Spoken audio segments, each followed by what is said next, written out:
By the way, if you see a little advertisement at the beginning, in the middle, or at the end of the video, please do not skip it.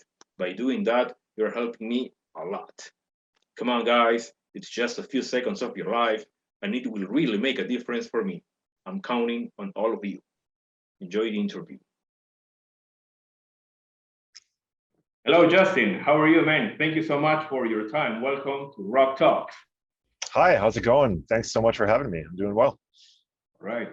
Well, you're in the middle of the road right now, right? You're touring with Killswitch Engage. Yes, we are in Atlanta right now. Right. But this interview is mainly to talk about your new band, your new project called Lybica, right? Yeah, Lybica. Yes, exactly. Lybica. All right. Yes. What does it mean?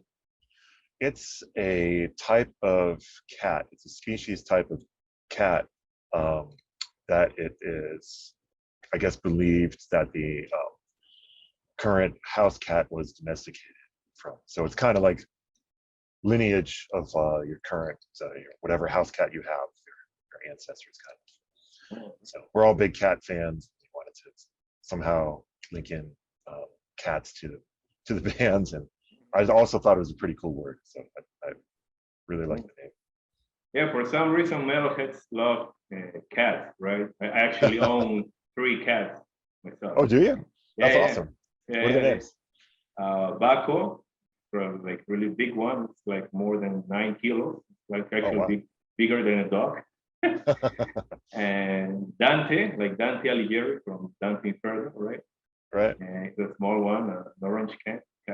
And Rafa, it's actually a black cat, a full black cat. So you got, you have a whole bunch of different, you got the whole spectrum of cats. That's awesome. Yeah, pretty much. Yeah, I'm back with white with a little orange spot. So yeah, pretty much the whole set. Awesome. Yeah, that's great. And you own like a few cats and dogs as well, right? I have 3 cats and a dog, and Joey has cats and a dog, and Doug's got cats, and Chris has got dogs. So we've got a whole ton of pets in our extended band family. Okay. And that explains the cover of this Lybica album, right? It's the little cat. Yep, that's one of Joey's cats. Yep. What's the name of this cat? I'm pretty sure that is Stripey. Joey's cat, Stripey. Stripey. Stripey. Yep. Stripey. Yeah, Stripey. Yep. That's cool. So let's talk about the music influences of this new project, because for starters, it's a instrumental album, right? There are no vocals. So why did you decide to put this together as an instrumental project? Yeah, I just I've always really kind of liked music that, or even when bands that had vocals, when they had extended sections of instrumental parts or sections where they didn't have a lot of vocals, and the music was kind of carrying the song forward and supplying some hooks. I've always really liked that. And then, eventually started getting into a lot of bands that didn't have vocals, or used vocals very lightly rather than traditionally being the focus of all the songs.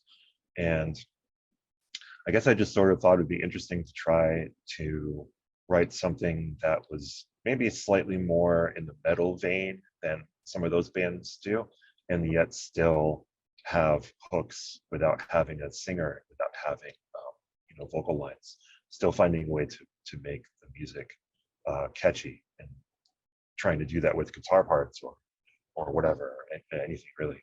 So yeah, I just thought it would be a real fun thing to do, and some of the songs that I had, some of the demos that I had laying around for a long time, sort of lent themselves to that, more so than to maybe being used as a Killswitch song or something. So I just had some stuff laying around that seemed like it would make sense if it was kind of used in that way. So I said, hey, let's give this a shot. Yeah. And one of the most interesting things about this Lybica project is that you actually play guitar on this one, right? So yeah. You didn't record the drums for it as well? I did record the drums because we didn't have a drummer yet when we recorded. We recorded a little while back. And, we just had, it was just me and Doug and Joey. And Doug is actually a drummer by nature also, and he decided that he wanted to play bass, so he switched. So the two of us were both playing instruments that we weren't very familiar with, even though we had two drummers in the band. We didn't have a drummer. Yeah. So we would just practice to all the tracks from the demos and everything. We were ready to record, and I was just like, okay, well, I mean, I might as well record the drums too, get this thing going. And then once that was done, we started looking around for a guy, and then we got Chris in the band. It's great being a complete band now. So how many people you got for the whole lineup? Like Four of us. Two guitar players, bass player, and drummer, right? Yes. And talking about the song structure of this album, the songs are really long, like 5 minutes plus, most of them, right? So in a way, it's kind of proggy, right? I think some parts kind of like influenced by Opeth, maybe. What do you think? Yeah, it's interesting because when you think proggy, the first thing that I usually kind of think of is super technical and lots of notes and everything. Yeah, and not necessarily.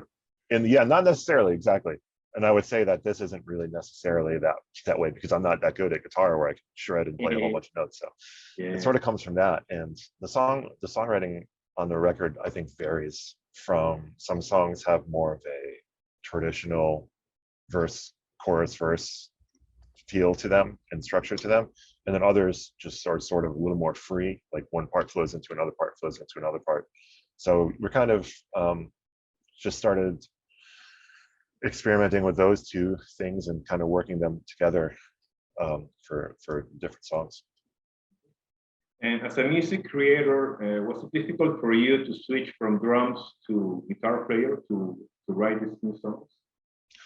It was difficult to actually be a guitar player in a band, because I had demoed stuff on guitar for a long time. So that was always something that I was fairly comfortable with doing, like writing music on guitar rather than having drums be the first thing. So I've been doing that for a very, very long time.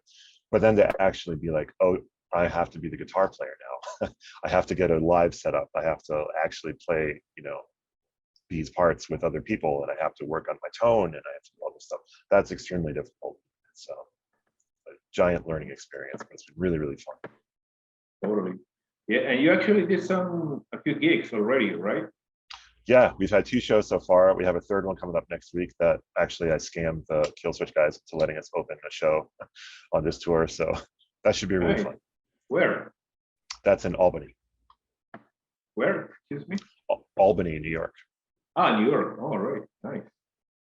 Hopefully you can make it to the Orlando area in Florida.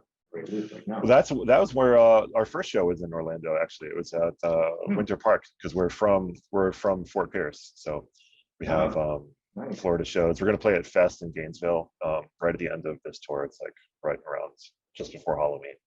So around October. Yep. Around the end of October. Yep. Oh, cool. Yep. Orlando. Gainesville. All right. So close. Close. All right. Nice.